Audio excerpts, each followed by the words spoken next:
Bolsa brasileira batendo recorde. Nunca antes na história desse país nós tivemos um Ibovespa tão nas alturas. Não foi isso que eles ficaram falando ontem? Pois é, acontece, meu amigo. Isso daí é uma baita de uma fake news. Eu vou mostrar para você o porquê. Nós vamos também falar sobre a disparada do preço dos aluguéis no Brasil. A inflação está aqui e o preço dos aluguéis está aqui, um verdadeiro absurdo. Mas nós vamos começar o nosso bate-papo falando sobre o varejo brasileiro. Você que está trocando essa ideia diária comigo aqui, já está careca de saber que o varejo brasileiro vai de mal a pior. E hoje de manhã nós tivemos mais uma divulgação da desaceleração da economia e, claro, o varejo em queda. Então era esperado um volume de vendas para o varejo aqui e acabou sendo aqui.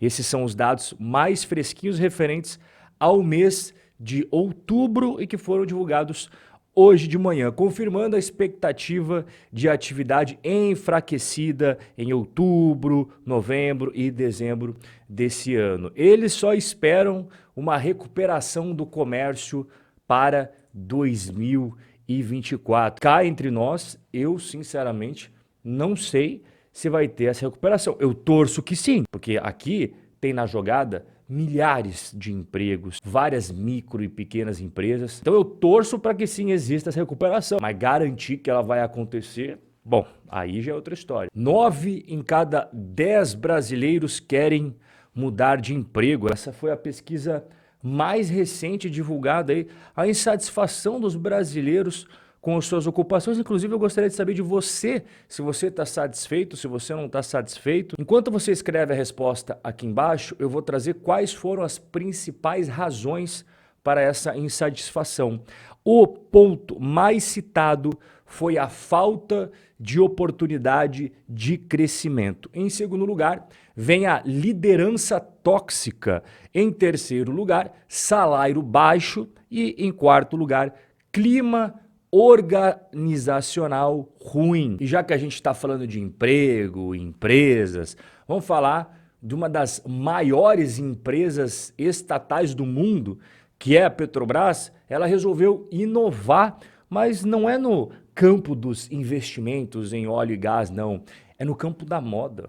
Você ouviu bem, campo da moda. Petrobras chama estilistas para refazer o uniforme e se aproximar da geração Z. Pois é, então a nossa estatal de petróleo brasileiro convidou estilistas para fazer novos uniformes dos petroleiros. Você sabe aquela jaqueta laranja tradicional? Eu vou inclusive colocar aqui para você na tela, para você dar uma olhada como é que é hoje e quais foram as mudanças. Eu estou falando dessa jaqueta tradicional laranja aqui, né? Que é a jaqueta utilizada pelos petroleiros da Petrobras. Essa daqui é a roupa que nós estamos careca de saber que o pessoal usa na Petro. Mas eles quiseram dar uma repaginada, como você viu ali, se aproximar da geração Z e tal.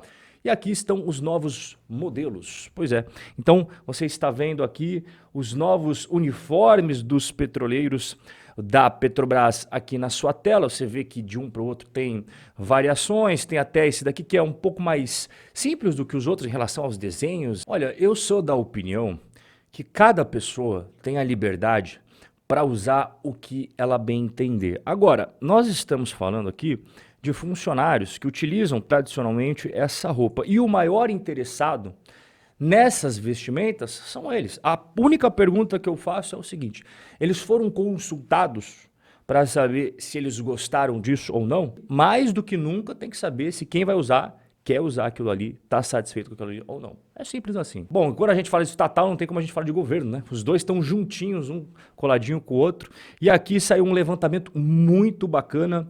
Quais são os deputados mais e menos governistas? O que significa isso daqui? A gente tem uma pancada de deputados federais que eles votam a favor dos projetos do governo Lula ou votam contra os projetos do governo. E aí eles fizeram um levantamento com todas as votações que nós tivemos ao longo de 2023 para descobrir quais são aqueles deputados mais fiéis, mais aliados, que estão fechadão com Lula e quais aqueles que fazem a oposição mais feroz contra este governo. Esta primeira lista é a lista dos deputados que sempre votam junto com o Lula. Você veja a taxa de governismo, ou seja, seria o número de propostas que eles votaram junto com o governo, muito alto, né? Acima de 99%. Então esses caras aqui são aqueles mais fiéis escudeiros do governo Lula. Do outro lado, a gente tem o quê?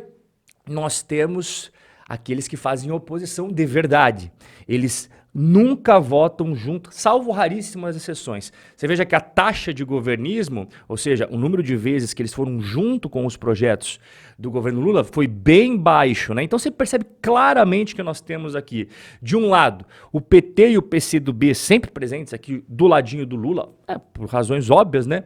E do outro lado, na oposição, vários deputados do PL, nós temos aqui até do Partido Novo, fazendo oposição. Então, apesar de saber que o Centrão domina as votações aí no Congresso Nacional Brasileiro, existem aqueles que são realmente deputados, tanto fiéis escudeiros do Lula, quanto o pessoal que defende a bandeira da direita e acaba fazendo uma oposição verdadeira a este governo atual. Os aluguéis no nosso país estão subindo a taxas impressionantes, acima da inflação. O aluguel residencial subiu 3 vezes mais do que a inflação nos últimos 12 meses. Esses dados são também os mais fresquinhos divulgados aí pelo índice FIPZAP, bem legal, eles sempre acompanham o mercado residencial e eles descobriram que teve uma alta de 15,96% no preço dos aluguéis nos últimos 12 meses. Para você fazer uma comparação aqui, a inflação foi 4,68% e o IGPM foi 3,46%. Esse último aqui, inclusive, é o índice utilizado para fazer a correção dos aluguéis, né? Quando você fecha um contrato de locação, todo ano você tem a correção daquele valor que você fechou com o proprietário pelo IGPM. Então você percebe que a locação vem subindo a taxas bem superiores. E eles analisam 25 cidades pelo Brasil. E as 25 cidades tiveram elevação de preços dos aluguéis. Olha, você vai ficar chocado até com o tamanho do percentual da variação. As maiores altas foram registradas em Goiânia, com mais de 38%, Florianópolis, mais de 28%, Fortaleza em terceiro lugar, com mais de 21%, e em quarto, o Rio de Janeiro, beirando ali 20%. E a bolsa, hein? Que maravilha! Recorde! Agora só tem alegrias nesse país. Ontem a mídia só falou disso. Não é bem assim. E aqui eu vou até isentar certos meios de comunicação, porque tem muito jornalista que ele não é do meio financeiro. Então ele olha o gráfico lá no Google e fala, pô, é recorde histórico. Então ele não tem aquele conhecimento mais aprofundado. Agora, tem pessoas que trabalham na mídia, que sabem muito bem disso aqui que eu vou te explicar agora, mas eles omitem. Acontece isso também, né? Infelizmente, nem todos que trabalham na mídia estão interessados em trazer a verdade e trazer conhecimento para as pessoas que consomem a mídia brasileira. Deixa eu mostrar para você como esse negócio de recorde é fake news. Isso que você está vendo em roxo é o Ibovespa nominal. Tá vendo aqui, ó?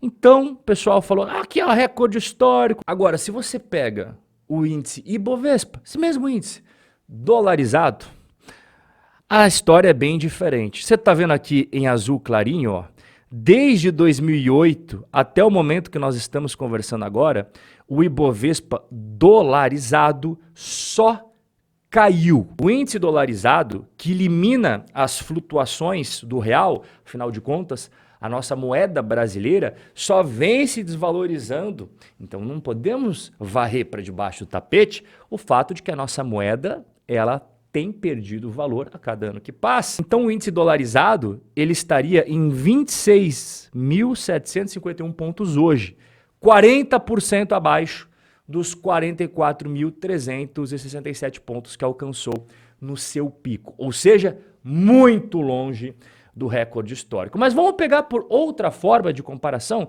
deixa para lá o Ibovespa dolarizado e vamos pegar o Ibovespa ajustado pela inflação. Então, quando você volta para trás e vai ajustando o índice Ibovespa pela inflação, é isso daqui que você está vendo na tela. O azulzinho aqui, ó, é o Ibovespa ajustado pela inflação brasileira e o roxinho é o Ibovespa nominal. O que significa este gráfico? Que o Ibovespa corrigido pelo IPCA está ainda mais distante do auge.